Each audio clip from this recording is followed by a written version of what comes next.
Hello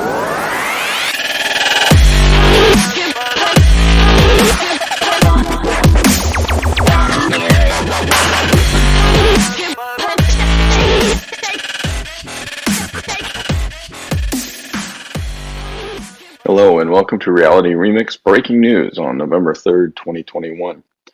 We're interrupting our normal schedule with the result of yesterday's election, which have a particular foreboding for the Democrats in 2022 and 2024. While it might have seemed nothing more than two governorships along with some local races and referendums, it seems clear that the country has taken a direction and one that's not in favor of President Joe Biden, his Build Back Better agenda, or anything that the radical left that's been driving politics in Washington, D.C. these days is in favor of. In Virginia, Terry McAuliffe, who had been leading in the deep blue state for most of the campaign, found his lead eroding pretty quickly, particularly over his statement that parents should have no say in what is taught to their children. Not really surprised, that was a pretty stupid thing to say, but it caught on fire with Republicans, independents, and many Democrats. Republicans haven't won a statewide office in Virginia since 2009, but it appears that this blue state will put Republicans into the offices of governor, lieutenant governor, and attorney general, a stunning victory for the GOP.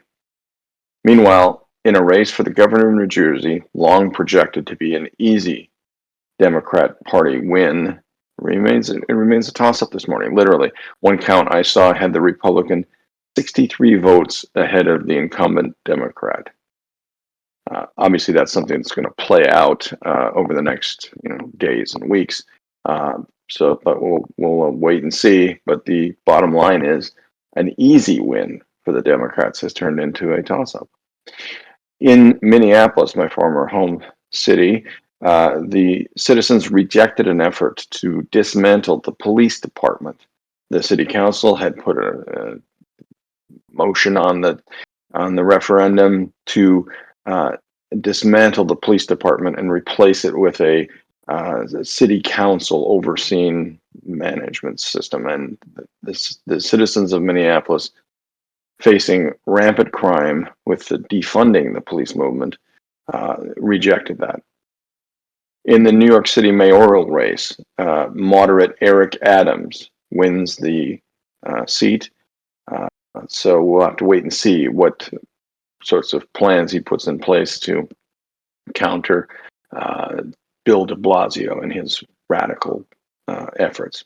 In Buffalo, New York, Mayor Byron Brown claims victory in a write-in campaign after he lost the Democratic nomination to a socialist. Time will tell if he actually wins, but he's claiming victory at this point. So it would seem to be a pretty good day for conservatives, moderates, people who reject the far left progressive movement.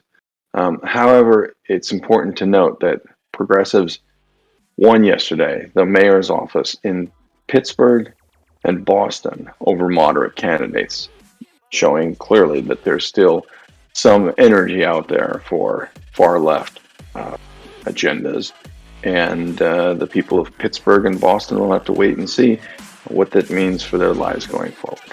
And that's an update from Reality Remix, and we return you to regular programming. Thank you for listening to this episode of Reality Remix. And again, if you like what you've heard, please consider subscribing with the notifications turned on.